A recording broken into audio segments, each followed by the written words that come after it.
great designs, but none have room for me.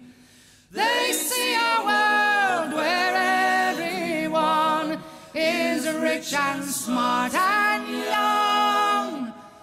But if I live to see such things, too late for me they come. In recent months, more than 1 million people, most of them young, have protested against a new economic order called globalization. This represents one of the greatest popular movements since the 1960s. Surely never before has the human race enjoyed such amazing capacity to create wealth and reduce poverty. Yet never before has the gulf between rich and poor been so vast and inequality so widespread. The facts of globalization are revealing. A small group of powerful individuals are now richer than most of the population of Africa. Just 200 giant corporations dominate 1/4 of the world's economic activity. General Motors is now bigger than Denmark. Ford is bigger than South Africa. Unseen by shoppers in the high street, the famous brands of almost everything from running shoes to baby clothes are now made in very poor countries with cheap labor, at times bordering on a form of slave labor. Tiger Woods, the golfer, is paid more money to promote Nike than most of the entire workforce actually making Nike products here in Indonesia. Is this the global village we are told is our future? Or is it merely an old project that used to be run by the divine right of kings and is now run by the divine right of multinational corporations and by the financial institutions and governments that back them? This film is about these new rulers of the world, and especially their impact on one country, Indonesia.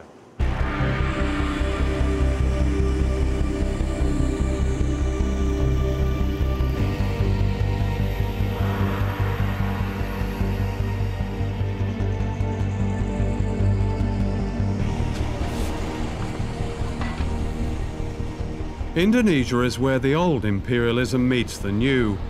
This is a country that should not be poor. It's rich in almost everything. Mountains of copper and gold, oil, timber, and the skills and labor of its people.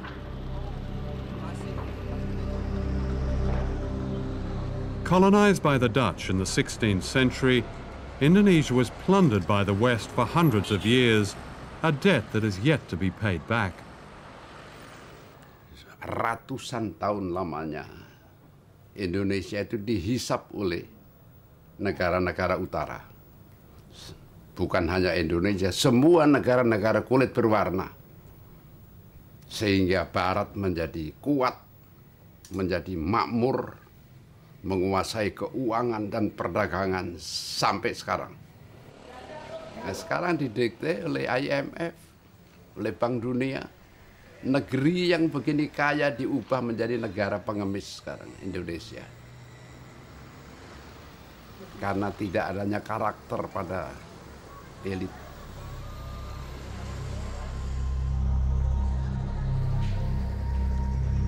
Globalization is used by its champions to suggest a coming together of people of all races, of all countries, and it will relieve poverty, it will distribute wealth. What we're actually seeing is precisely the opposite processes in train, that the poor are becoming markedly poorer, while the very wealthy are becoming staggeringly wealthy. And here are some of the staggeringly wealthy. This is a wedding in Jakarta of the Indonesian elite. 2 merchant families are being united. 4 years ago, the World Bank called Indonesia a dynamic economic success, a model pupil of the global economy. Among the Versace dresses and diamonds are those who've reaped the benefits of the new global freedoms. Freedom to watch money make more money. In this respect, they could be any nationality. Outside this wedding, there's another world. In Indonesia, as many as 70 million people live in extreme poverty. We calculate that it would take an Indonesian worker, like one of the waiters serving here, 400 years to pay for this wedding reception.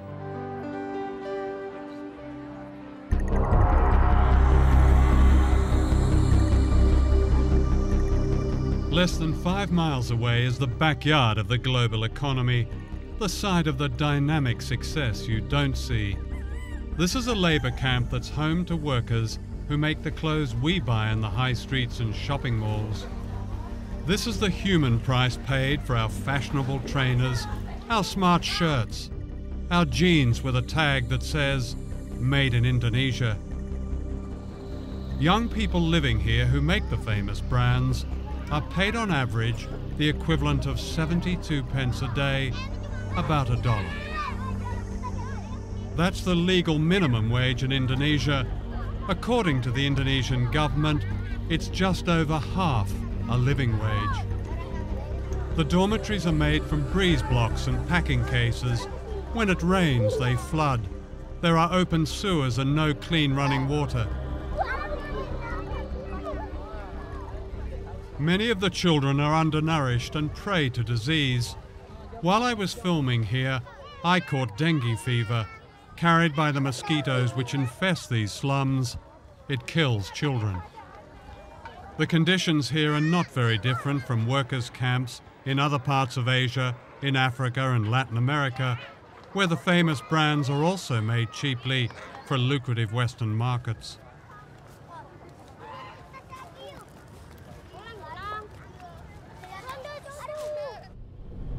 And this is where they work, in what is called an economic processing zone, which means a vast area of sweatshops.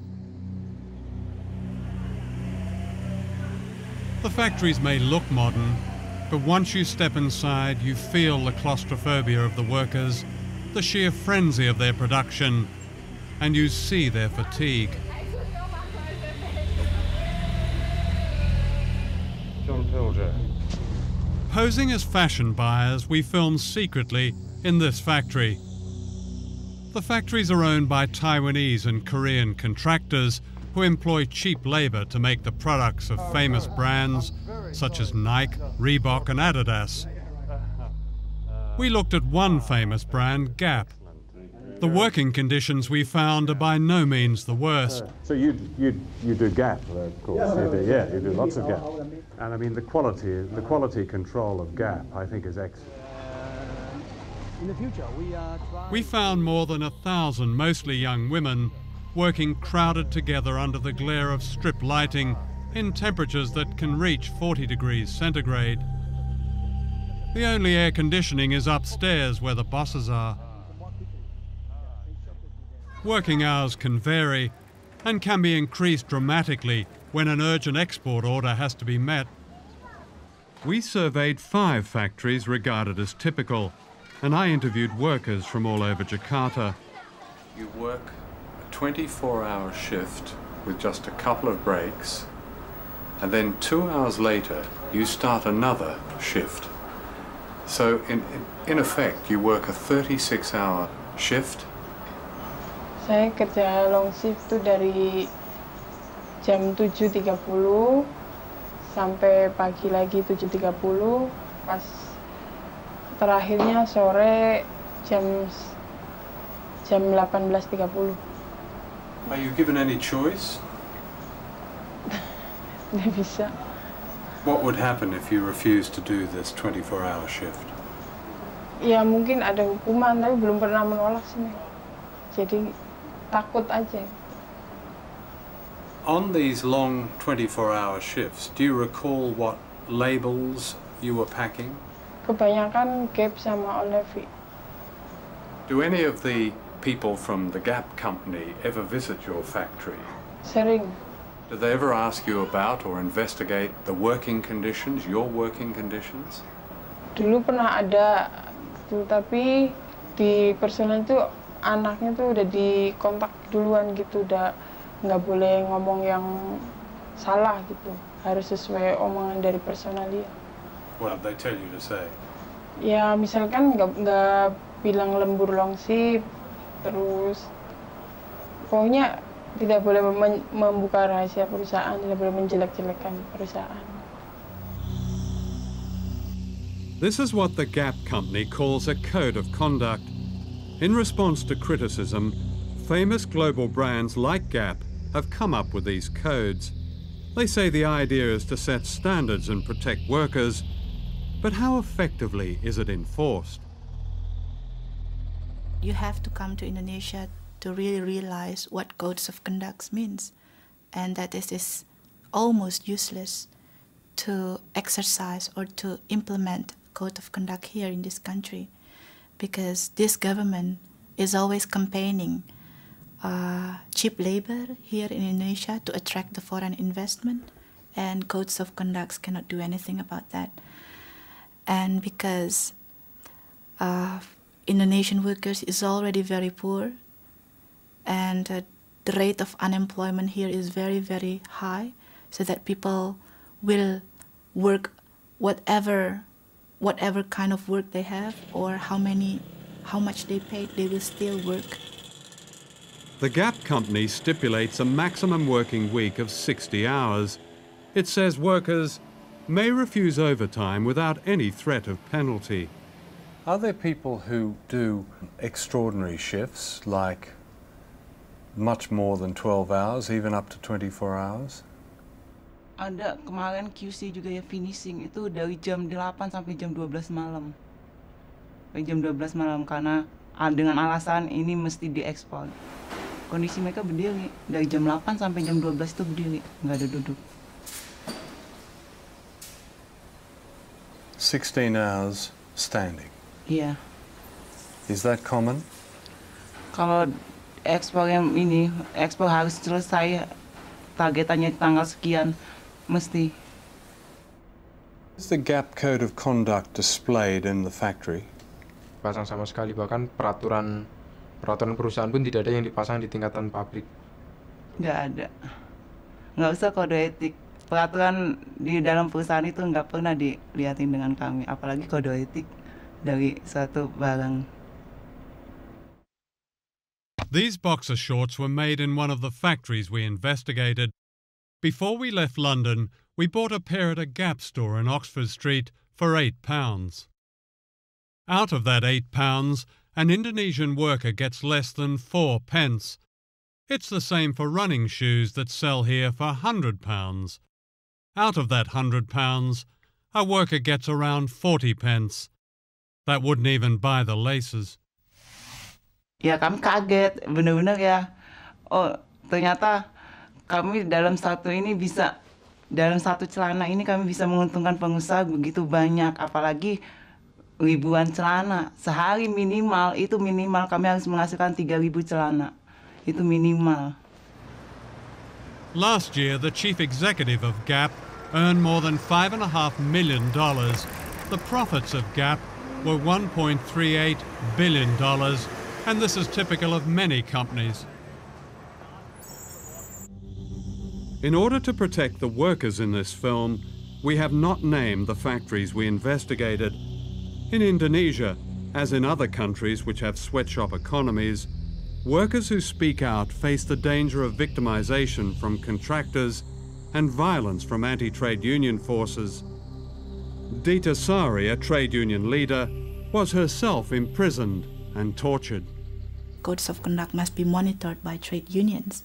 How could you monitor codes of conduct if trade unions is still weak, if the police is surrounding their activists, and if they're facing repression whenever they operate? We asked the Gap company for an interview, but they declined, saying it was unfair not to identify the factories as they couldn't verify our evidence. We sent them a list of questions and they supplied this statement. Gap says it employs one of the most comprehensive factory monitoring programs in their industry. For some manufacturers, our standards are too tough and we refuse to do business with them. We prefer to work with them to fix the problem. We can't force them to comply. One of the things that we can do to take action in support of better conditions for people in developing countries is When we buy anything, ask the retailer where this product comes from, under what conditions it's produced. Write to the company that made the product and say you want assurances that this comes from a factory that treats its workers well, that gives its workers rights to be able to form trade unions, etc. And these are some very basic ways in which we can act as informed consumers. I'm not afraid to bend my back. I'm not afraid of dirt. But how I fear the things I do for lack of honest work.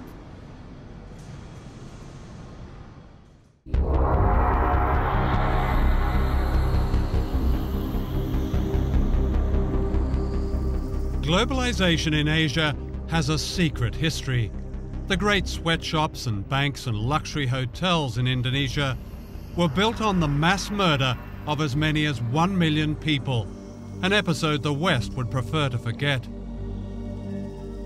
But many people here have not forgotten. In recent years, people all over the country have begun searching for the remains of loved ones murdered when General Suharto seized power in the mid-1960s, aided by the United States and Britain.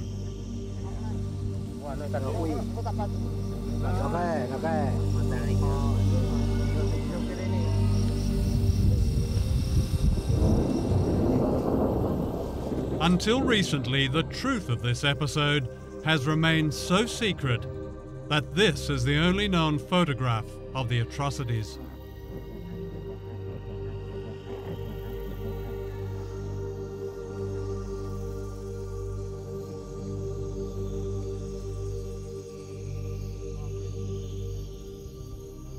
One day in early October 1965, a gang of thugs entered this school in Jakarta and beat to death the headmaster.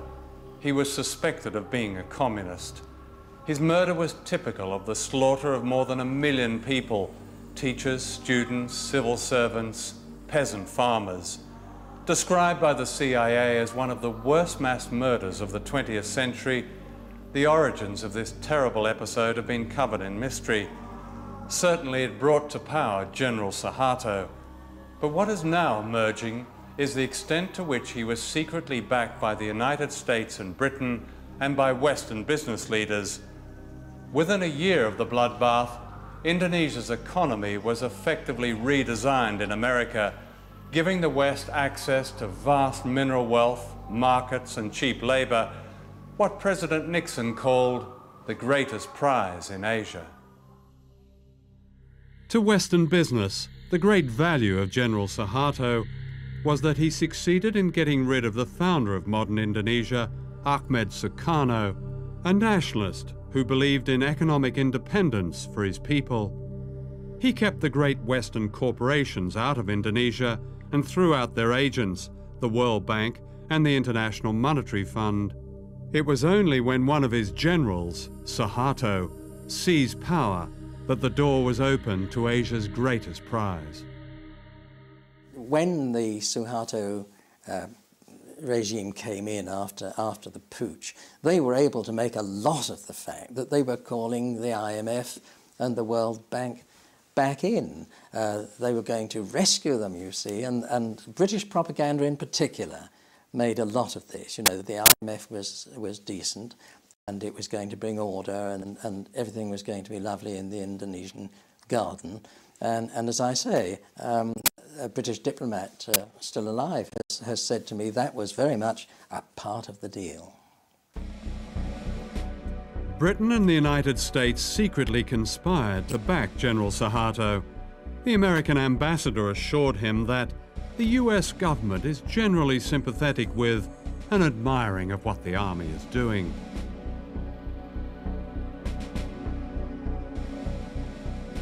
Thousands were rounded up. What was not known at the time was later revealed by American officials. The CIA had supplied a list of 5,000 opponents to be assassinated, and embassy officials ticked off their names as they were murdered. The British ambassador recommended a little shooting, as an essential preliminary to effective change. In the first few days, the British sources in particular purported not really to know what was going on. Of course they knew what was happening. I mean, there were bodies being washed up on the lawn of the British consulate in Surabaya. There were bodies floating all over the Malacca Strait and so forth. A man called Hadi Broto, a lieutenant colonel or something, was anxious to take some troops, Indonesian troops, from the east coast of Sumatra, from the northeast coast of Sumatra, to east and central Java, so that they could take part in what we now know was this terrible Holocaust, really. He found a Panamanian ship, and the ship sailed with the troops down the Malacca Strait, escorted by 2 British warships. So the British were directly involved in, as what you describe, as a Holocaust? Well, I would count that some sort of involvement, wouldn't you? The American press reported these events not as a crime against humanity, but in terms of their economic advantage to the West. Time magazine called them vengeance with a smile, and the West's best news for years. Others described a gleam of light in Asia. The seeds of globalization were planted in the bloodbath. In 1967, the Time Life Corporation sponsored a conference in Switzerland that planned the corporate takeover of Indonesia.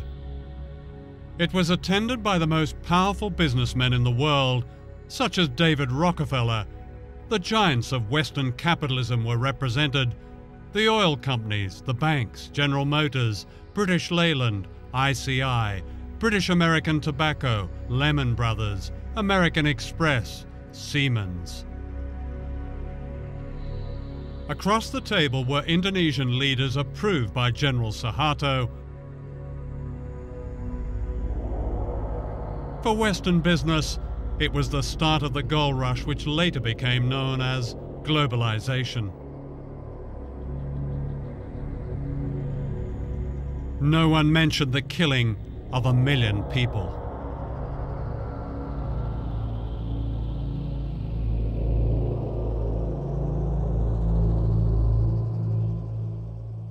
I've never, ever heard of a situation like this for any country, where global capital essentially holds a meeting with state and hammers out the conditions of their own entry into the country. The conference went on for 3 days. The first day was when the Indonesians spoke and essentially made their case. They divided into 5 different sections on the second day. Sectoral meetings, mining in one room, food services, light industry in another, banking and finance in another, Chase Manhattan was there, and simultaneously they hammered out policies that were going to be acceptable to these global investors on a sector-by-sector basis, with each of the people going around the table saying, this is what we need to see, this, and they basically designed the legal infrastructure for investment in Indonesia.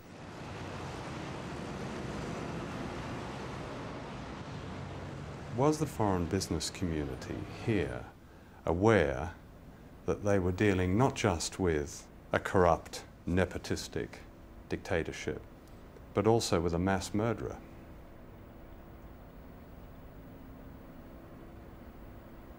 That's a very general question. Well, no, it's quite specific, actually. I mean, mass murder is mass murder.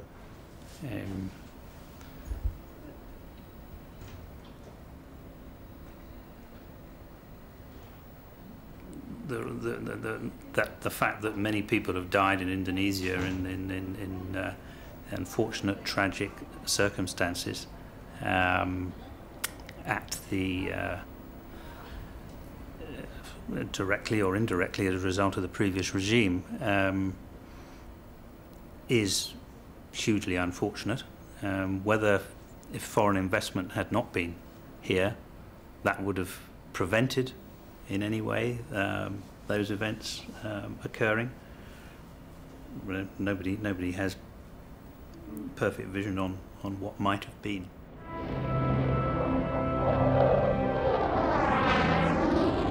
Globalisation began in Britain in the 1980s when Margaret Thatcher dismantled much of manufacturing and poured millions of pounds into building up the arms industry. Indonesia became an important British arms market, and General Suharto was sold everything lethal, from fighter aircraft and missiles to warships and machine guns. Unknown to the British public, millions of pounds went to the dictator in export credits. In other words, a large part of his arms bill was paid by the British taxpayer. So important was Suharto as a business partner that the mass murderer was welcomed to London by the Queen.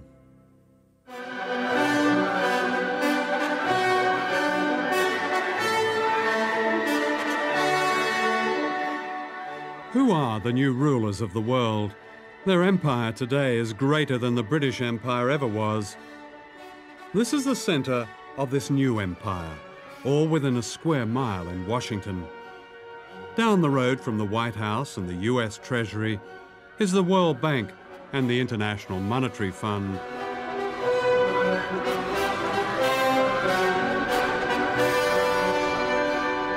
These two bodies are the agents of the richest countries on earth, especially the United States.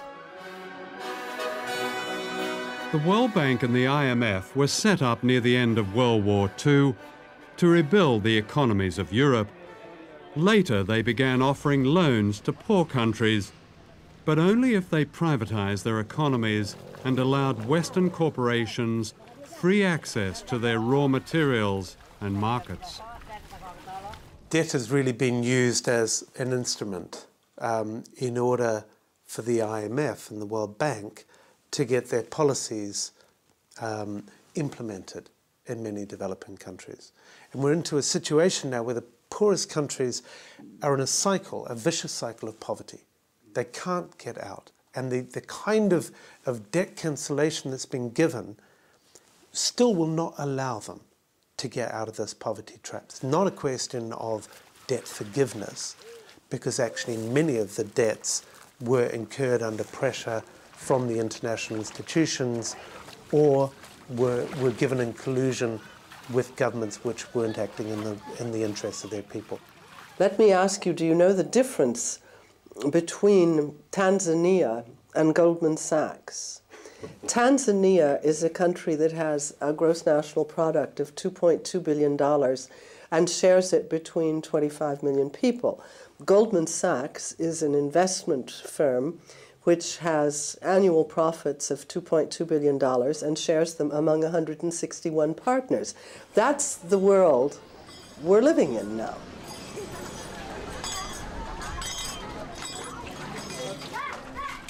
The World Bank says its aim is to help poor people, promoting what it calls global development. It's an ingenious system, a kind of socialism for the rich and capitalism for the poor.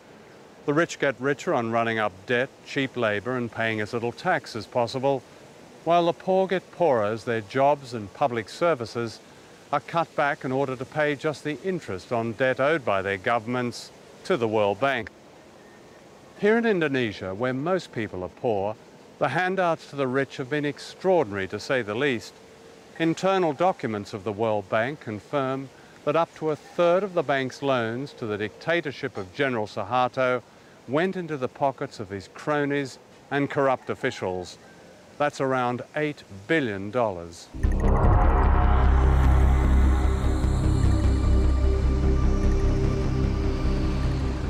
Globalization means that capital, big money, can be moved anywhere at any time without warning. In 1998, short-term capital was suddenly pulled out of Asia, crippling the miracle economy overnight. When the Indonesian rupiah collapsed from being roughly 2,500 rupiah to the dollar to being what it is now, 10,000 rupiah to the dollar, the costs to Nike for each Indonesian laborer was cut to 25% of what it had been. And Nike got a great discount on Indonesian labor as a result. and did not unilaterally raise Indonesian wages to the same standard they had been prior to the devaluation of the rupiah. With the economy collapsed and Indonesia on the verge of revolution, Suharto was forced to step down, having already stolen an estimated $15 billion. During his reign of more than 30 years, Suharto had handed out public utilities to his family and cronies. They owned most of the national power grid. Nothing was overlooked, from TV stations to a monopoly on taxis. Driving from Jakarta Airport, you even paid a toll to Suharto's daughter. These unfinished buildings are monuments to corruption on a scale unheard of in modern Asia, to what the World Bank called the miracle economy. The bank presents itself as an economic development agency focused on the reduction of poverty. But in fact, the bank operated during the entire Cold War as an institution that distributed resources to mostly authoritarian regimes in the Third World that supported the West in the Cold War. So you had the irony of the West claiming that what they were defending in the Cold War was democracy and a certain vision of freedom, but doing so by upholding dictatorships like Indonesia around the world. What they did was they had plenty of projects, some of which surely were valuable, many of which were not. Every one of these projects, from the Indonesian government officials' point of view, was an opportunity to skim, to live a luxurious life, and the accumulated theft over the course of Suharto's new order, roughly 3 decades, was $10 billion that's unaccounted for, out of a total of about $30 billion that was loaned. And when I said to the Auditor General of the World Bank, what if a group of Indonesian citizens or even the government were to challenge the World Bank in the World Court over this loss of money? The citizens who bear the burden of this debt never got the money. Why should it still sit on their shoulders to be repaid? And his response was, we would be bankrupted. And I said, why? And he said, because this has gone on the world over. I went to Washington to interview the chief economist of the World Bank, Nicholas Stern.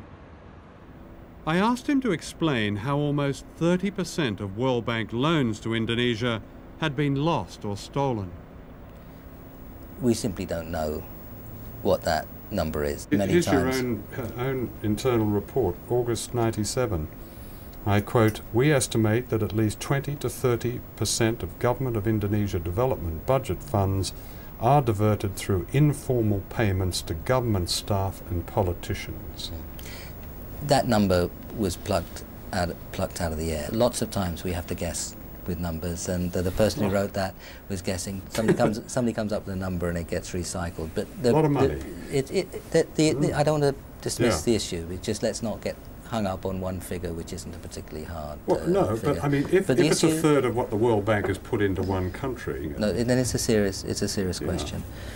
When you have a loan, there's a lender and a borrower, and they share the responsibility in some way. There's a strong case that has been made by people who've seen this evidence that the World Bank was duped by the Suharto regime, claiming that poverty had dropped to 30 million, and in fact poverty was around about 60 million. Let's talk about the harder figures. The income poverty figures are always the most difficult ones to get your hands on.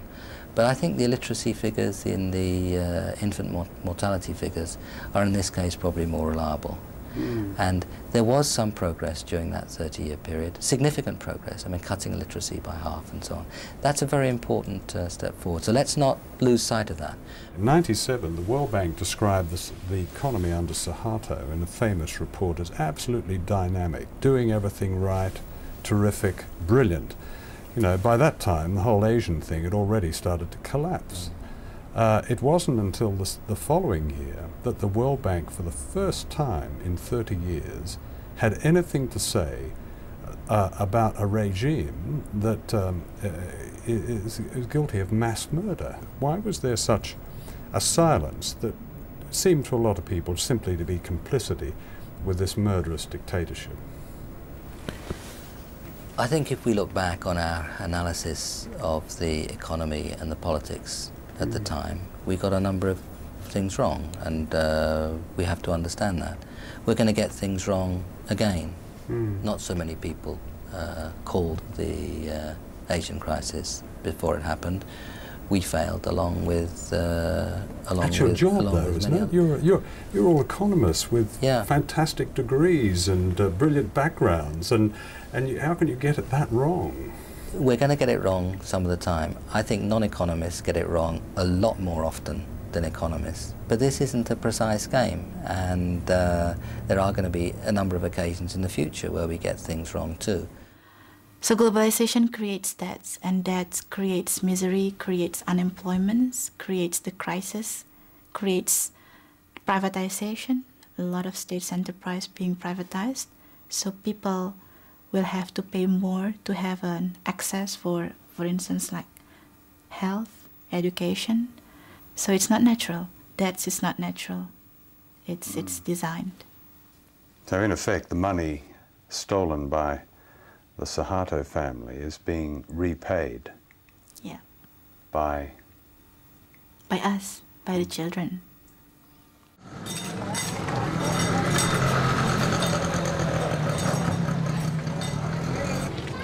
Every day, more than $100 million is transferred in debt repayments from the poorest countries on earth to the richest.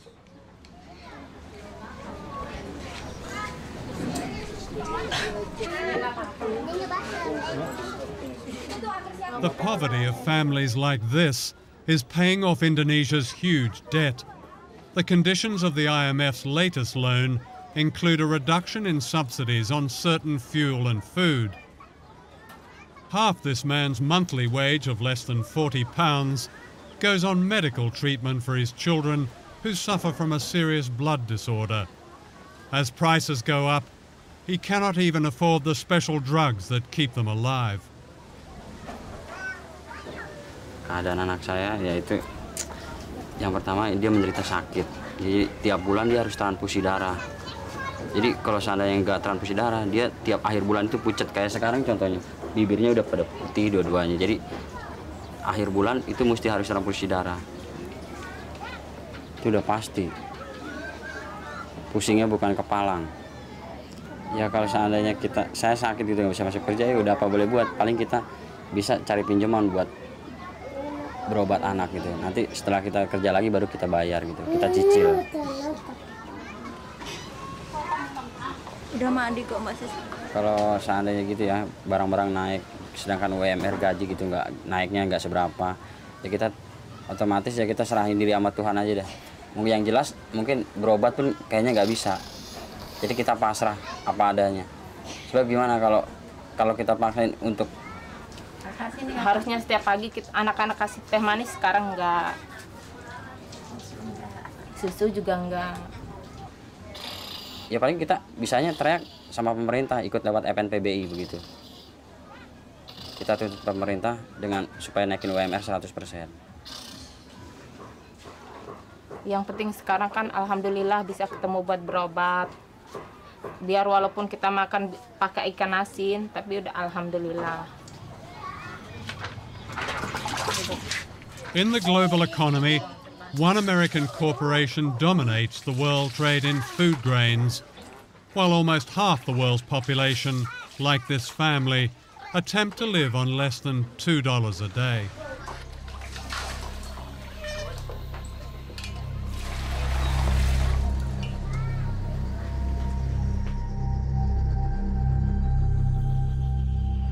What do you say to those 17 million people who called for a complete, and I repeat, complete cancellation of debt as the only way to lift the huge number of poor people in the world out of poverty? I'd say two things. First, what will lift people out of poverty is not cancelling their debt, but what policies their countries pursue, whether they educate poor people, whether they give them health, And so the question, and then what sort of economies they try to run. Do they integrate them into the world economy, or do they run corrupt economies? Those are the primary determinants of how well countries will do. That is the answer to what determines whether people get out of poverty. It can be done. It has been done. Should we cancel the debt? Cancelling debt is one way of giving resources to poor countries. Mm-hmm. What I'd like to see is a much greater flow of resources to poor countries. I'd like to see the markets of the industrialized countries opened so that these countries, where people are poor and can produce agriculture, are able to export. That's what will get them out of poverty.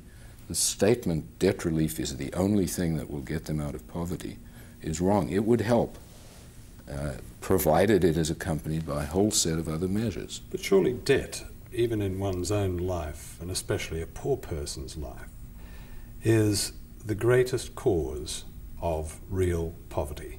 No. And when you have a country devoting half its budget to paying off a debt, when you have the poorest countries in the world sending out millions of dollars into the rich world, surely as a priority, that debt has to be either relieved substantially or go altogether. Doesn't that make it just seems common sense to me? If I got that wrong? Yeah, you've got it wrong. Oh, let me explain. Okay.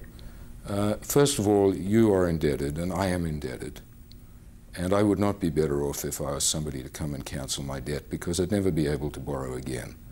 And debt is a normal way of borrowing in order to do things, purchase goods, invest, when you don't have the resources, and they'll generate an income and you'll repay. So the notion that all debt should be cancelled is a bad one. Financial systems operate on the basis of debt that is paid. The Human Rights Commission of the United Nations, in a very comprehensive report, said, and I quote, "The institutions of globalization have yet to seriously address the issue of human rights in a democratic fashion. Globalization has caused global conditions of inequality and discrimination." What's your response to that? I simply can't respond because I have no idea what evidence they're referring to. Globalization has caused discrimination? I'd have thought it was the opposite. I'd have thought that... No, for instance, they singled out workers in third world economic processing zones. Again, part of a prescription, may not be IMF prescription, but certainly part of a global prescription, in which it said these workers were prey for exploitation, and because unemployment, for instance, they mentioned Indonesia, had been forced down by the so-called economic crisis of the late 90s, their human rights were lost. You know, Indonesia grew as a result of integrating into the global economy from the 60s on, and incomes in Indonesia rose. It was a dictatorship. Some of their rights were suppressed, and it was a very bad dictatorship. Excuse me, Mr. Fisher, as you say, some of their rights were repressed. A third of the population of East Timor died or were killed under the Suharto regime. What are you asking me that question for? Do you think we supported the Suharto regime? Well, don't be ridiculous. Well, did you speak out against it? Did your institution, the IMF, speak out? The World Bank didn't. The first time after 30-odd years in there, the first time they spoke out was 1998. What did the IMF say about it? When the IMF went into Indonesia, it insisted on a removal of a host of corrupt practices that began to weaken that regime. It was not an intended consequence, but it was intended that we went in and helped remove the corrupt practices in a variety of monopoly areas.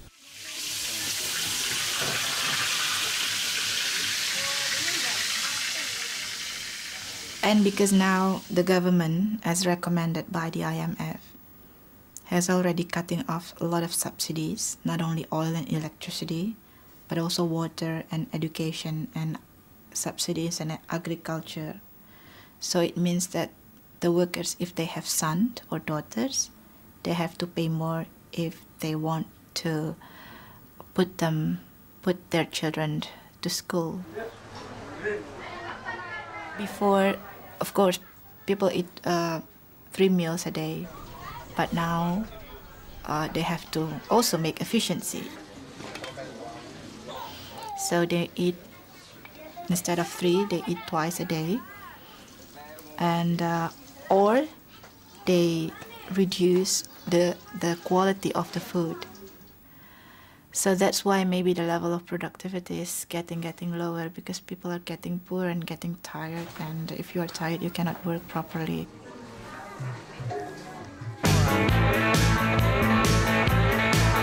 You know capitalism is above the law. It said don't count less it sells. When it costs too much to build it at home, you just build it cheaper someplace else. Well, it's down on the union and was made in the USA. 2 years ago, thousands of protesters from all over the world converged on the American city of Seattle, where the World Trade Organization was meeting. This was news because it happened in America.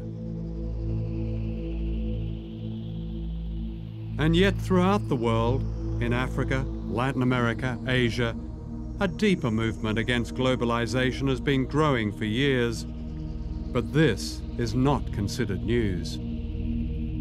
On every continent, millions of ordinary people have protested against the power of the IMF and the World Bank and the imposition of Western power. People have marched and petitioned against privatization, against selling off their water, against turning their farms into suppliers for the dinner tables of the rich. Now the protests have spread to Western countries, from Seattle to Melbourne, London to Genoa. The coverage of these events follows a pattern.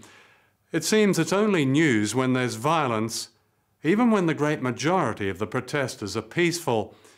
In contrast, the violence of the economic policies they are protesting about is seldom news. In the weeks and days leading up to May Day in London, the police and the government orchestrated a propaganda campaign. The aim clearly was to alienate the public from the demonstrators by representing them collectively as violent and by suppressing the very issues that have public support. The limits of tolerance are passed when protesters, in the name of some spurious cause, seek to inflict fear, terror, violence and criminal damage on our people and property. To Tony Blair, the rich getting richer and the poor getting poorer is a spurious cause. When May Day came, 6,000 police turned part of London's West End into a giant detention camp. I think the issue of violence, which we're constantly asked about, is our main way in. I think that the key to these things is actually getting mass amounts of people involved, because the media will put one point of view across time and time again, you know, the mindless hooligan side. But when you think about the mass redundancies, the poverty, the starvation, the literal raping of a country through third world debt and what have you, that is violence on a huge scale. It's genocide. The newest ruler of the world is the World Trade Organization based in Geneva. The Economist magazine calls it an embryo world government, and yet no one has voted for it. The effect of its policies make it illegal for governments to hinder the profits of big business. This is known as free trade. If there's one feature about the global economy, it's the companies have globalized. But we haven't regulated the global companies. And that's the change that we've got to put into this international system if we're ever going to get rules that are fairer to workers, fairer to the world's poor, fairer to all of those who are affected by this international production system.